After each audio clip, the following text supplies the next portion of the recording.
저 기나긴 바늘은 뭐지? 여기 처음으로 한국을 방문한 미국의 암호화폐 거래소 대표가 있습니다. 낯선 한국 생활 속에서 한시도 긴장을 놓지 못하고 있는 그는 긴 바늘을 든 누군가가 자신에게 다가오는 모습을 보고 점점 공포감에 휩싸이기 시작합니다. 한국에서의 첫 방문이 이렇게 공포의 소용돌이에 빠져드는 경험으로 끝나게 되는 걸까요? 과연 그에게 무슨 일이 벌어지려는 걸까요? 오늘의 사연 시작합니다. 안녕하세요. 저는 미국 실리콘밸리에서 암호화폐 거래소를 운영하고 있는 마이클 브라운입니다. 제 나이 올해 54세인데요. 2015년부터 코인 거래소를 설립해 운영해왔습니다. 처음 거래소를 시작했을 때만 해도 암호화폐는 그저 일부 매니아들의 전유물이었죠. 하지만 비트코인이 널리 알려지면서 상황이 급변했습니다.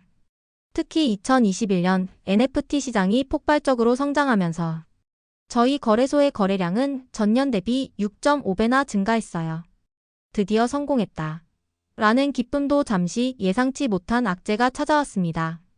FTX 거래소의 파산 소식이 전해지면서 암호화폐 시장 전체가 큰 충격에 빠진 거죠. 저희 거래소의 거래량도 급감했고 투자자들의 신뢰도 크게 떨어졌습니다. 이대로는 안 됩니다.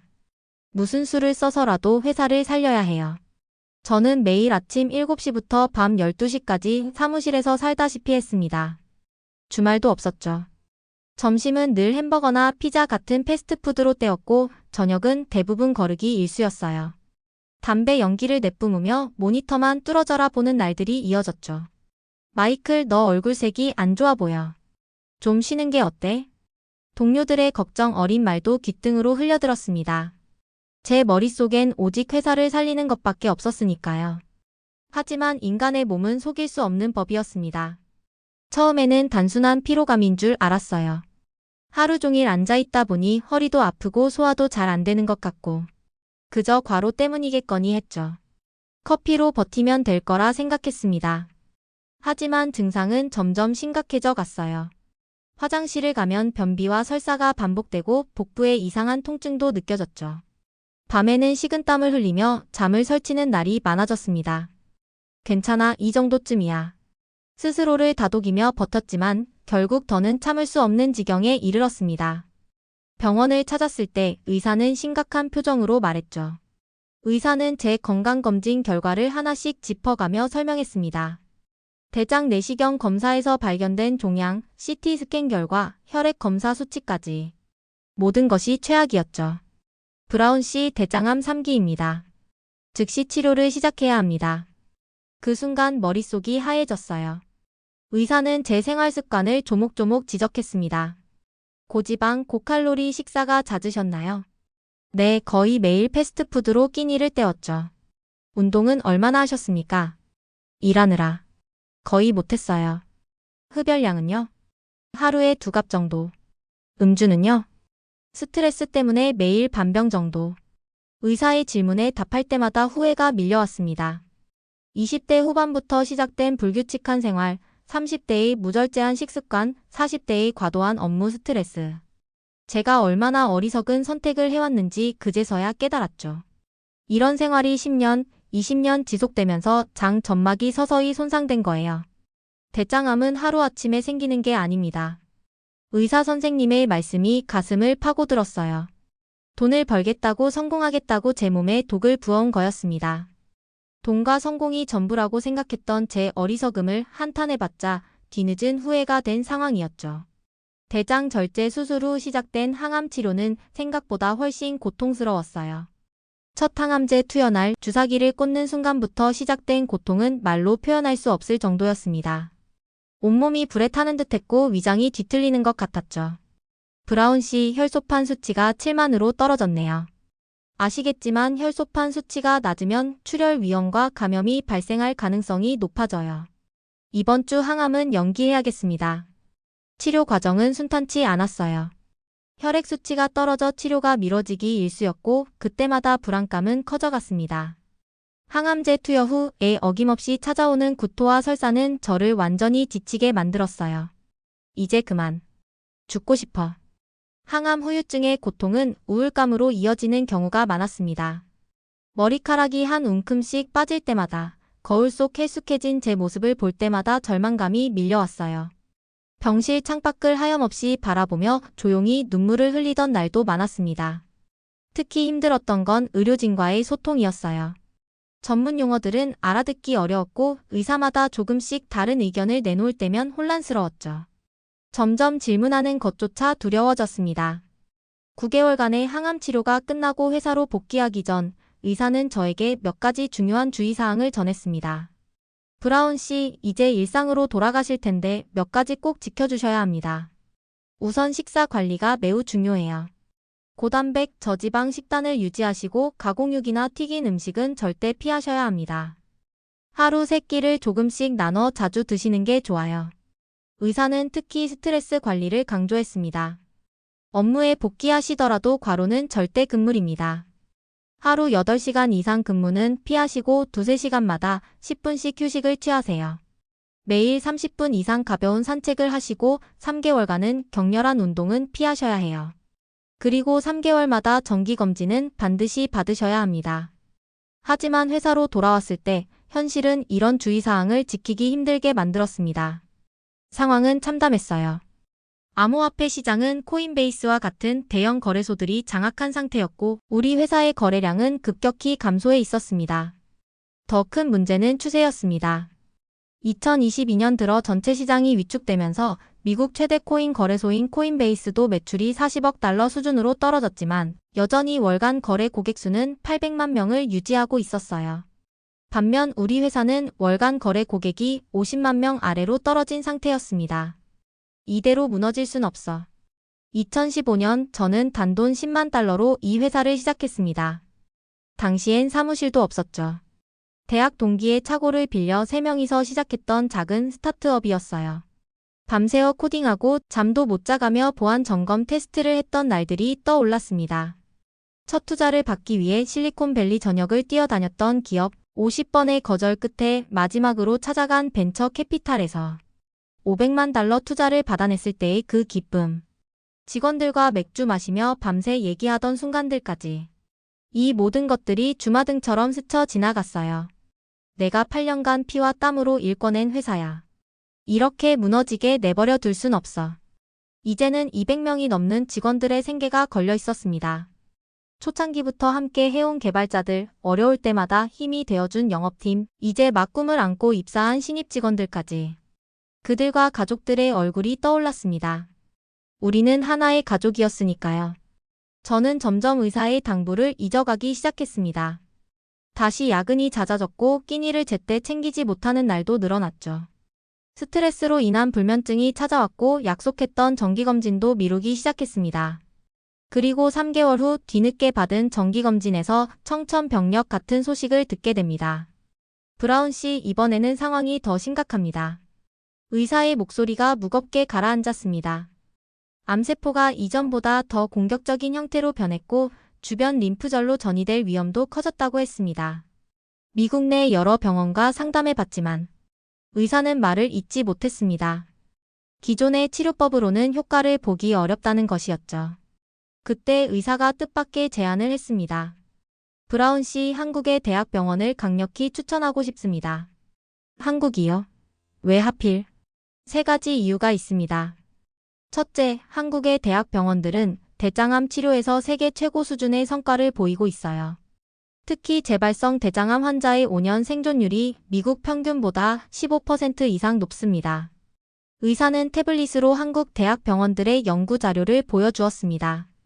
둘째, 한국의 주요 대학병원들이 개발한 맞춤형 항암 면역 치료법이 주목받고 있어요. 환자의 유전자 분석을 통해 개인에게 가장 효과적인 치료법을 찾아내는 건데 재발성 암 치료에서 탁월한 효과를 보이고 있죠. 미국에서는 아직 시험 단계인 치료법입니다. 그리고 마지막으로 한국의 일부 병원에서는 현대의학과 한의학을 결합한 통합치료 시스템을 갖추고 있어요. 항암 치료의 부작용을 줄이면서 면역력을 높이는 데 큰 효과가 있습니다.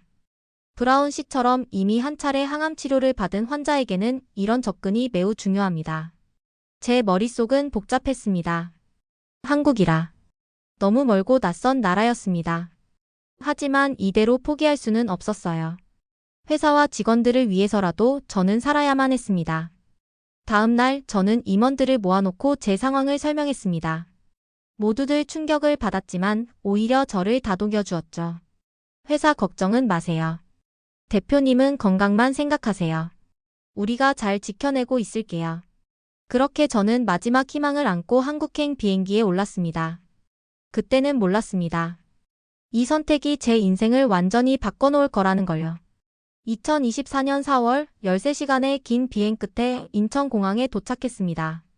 병원에서 소개받은 의료관광업체 직원이 입국장 앞에서 제 이름이 적힌 팻말을 들고 기다리고 있었어요. 브라운 씨, 안녕하세요.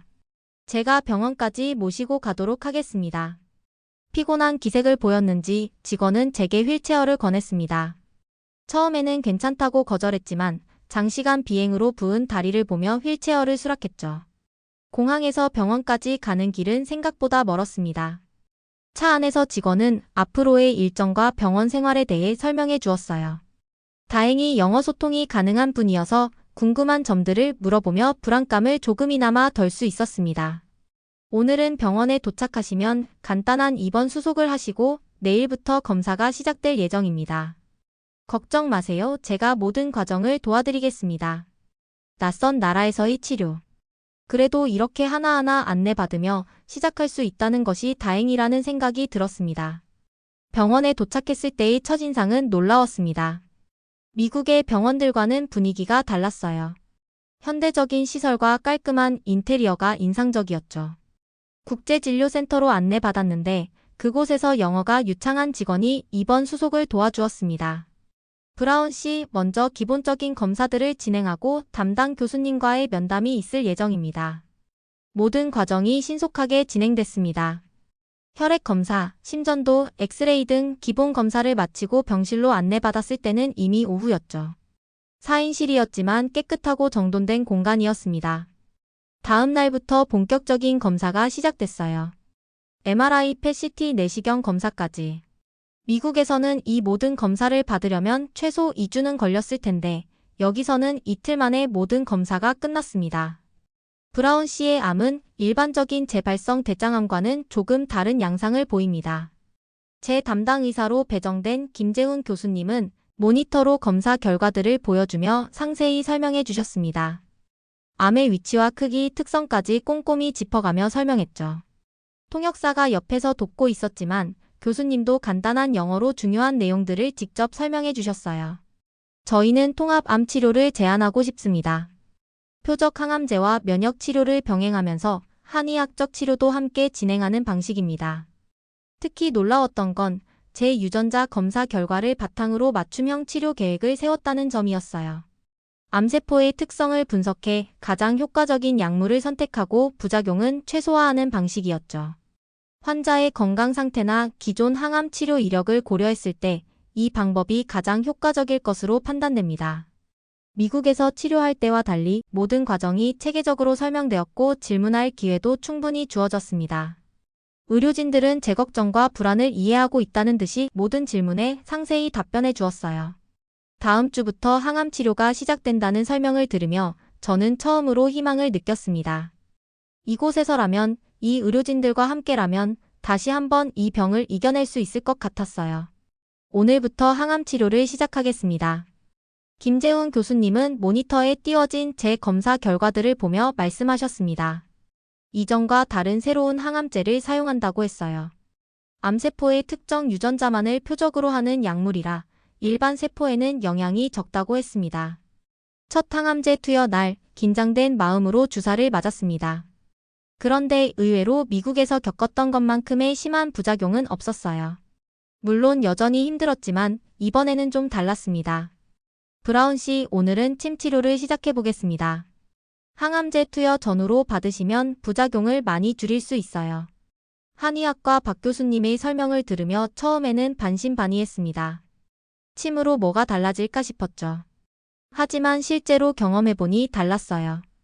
특히 손목과 발목의 특정 혈자리에 놓는 침은 구토감을 크게 줄여주었고 식은땀이 나는 것도 한결 나아졌습니다.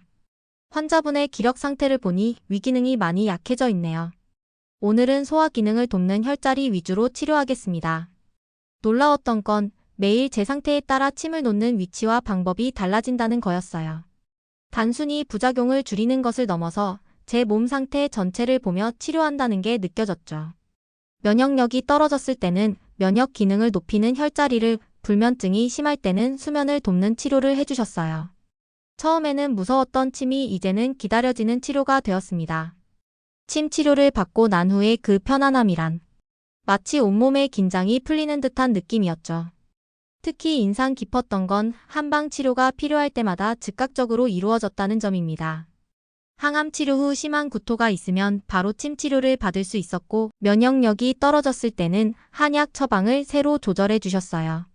브라운 씨, 이렇게 양방과 한방이 협진하는 시스템은 한국의 독특한 장점입니다. 김재훈 교수님의 말씀처럼 두 의학이 서로 보완하며 만들어내는 시너지가 놀라웠습니다. 한의학과 박 교수님도 매일 아침 회진 때 제 차트를 꼼꼼히 확인하시며 항암제 종류와 투여 시기에 맞춰 한방 치료 계획을 조정하셨죠. 그리고 영양사와 재활운동 물리치료사의 도움도 소중하게 느껴졌습니다. 그들은 제 상태에 맞춘 식단과 운동 프로그램을 매일 조정해 주었어요. 미국에서는 경험하지 못했던 세심한 케어였죠. 브라운 씨, 오늘은 산책을 좀 더 늘려볼까요? 운동치료사와 함께하는 매일의 산책은 제 일과 중 가장 기다려지는 시간이 되었습니다. 병원 뒤편의 작은 공원을 걸으며 저는 조금씩 체력을 회복해 갔어요. 처음에는 낯설었던 한국 병원 식단도 이제는 기다려지는 즐거움이 되었습니다. 매일 한 끼 이상 나오는 된장국, 다양한 나물 반찬들, 그리고 몇 끼 곁들여지는 김치까지. 처음에는 병원 음식 맞나 싶을 정도로 놀라웠어요. 발효식품이 면역력 강화에 도움이 됩니다. 특히 김치와 된장은 장내 유익균을 늘려주고 항암 효과도 있어요. 영양사의 설명대로 한식 위주의 식단을 시작한 지 한 달 만에 제 콜레스테롤 수치가 눈에 띄게 낮아졌다고 합니다. 무엇보다 소화가 잘 되고 속이 편안했어요. 아마도 많은 채소와 발효식품 덕분이었겠죠. 치료 과정에서 더욱 놀라웠던 것은 의료진들의 협력 체계였습니다. 종양내과, 한의학과, 영양팀, 재활치료팀이 매주 컨퍼런스를 열어 제 상태를 논의하고 치료 방향을 조율한다고 했어요. 한 명의 환자를 위해 이렇게 많은 전문가들이 머리를 맞대고 있다는 사실이 감동적이었습니다. 항암제 투여 후 면역 수치가 예상보다 좋네요. 한약 치료가 효과를 보이는 것 같습니다. 김재훈 교수님은 매주 검사 결과를 보여주시며 치료 경과를 설명해 주셨어요. 암세포가 조금씩 줄어들고 있다는 소식에 저는 더욱 희망을 갖게 되었습니다. 치료가 시작된 지 3개월이 지났을 때 김재훈 교수님은 제게 희망적인 소식을 전해주셨습니다.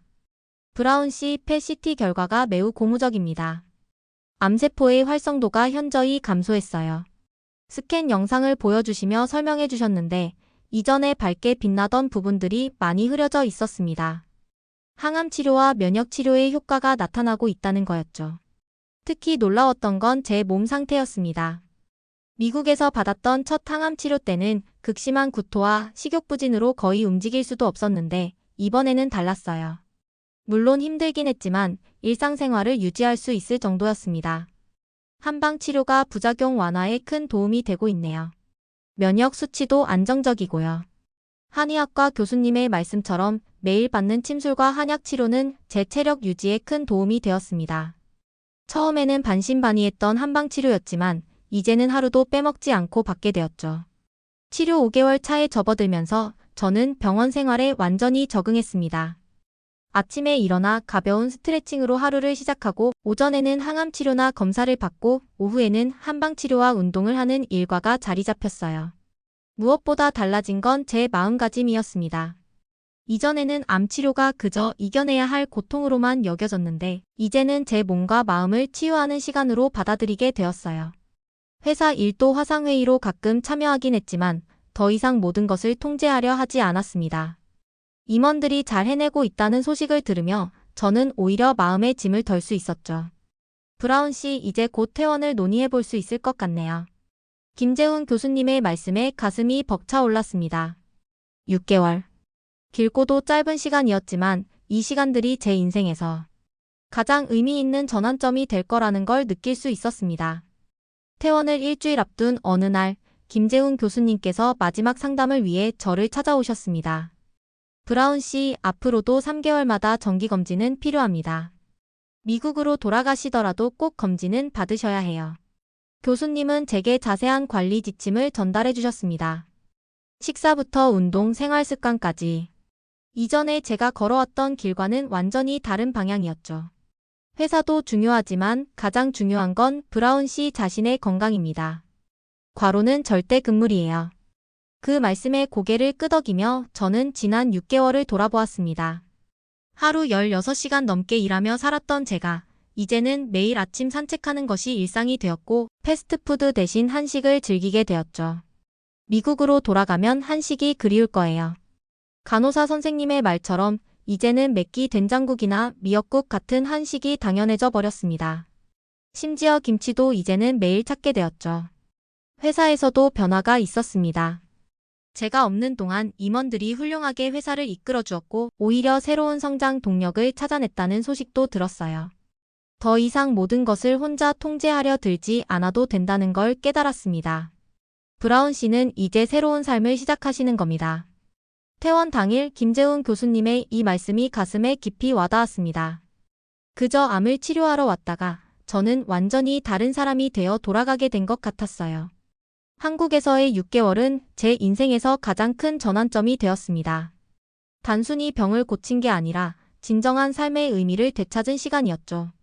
이제 저는 새로운 시작을 앞두고 있습니다. 예전의 제가 아닌 더 건강하고 균형 잡힌 삶을 살아갈 준비가 되어 있습니다. 오늘의 사연을 통해 감동, 공감, 사랑을 느끼셨다면 구독과 좋아요, 알림 설정을 잊지 말아주세요. 감동과 사랑 그리고 공감을 느낄 수 있는 채널 감사공이었습니다. 감사합니다.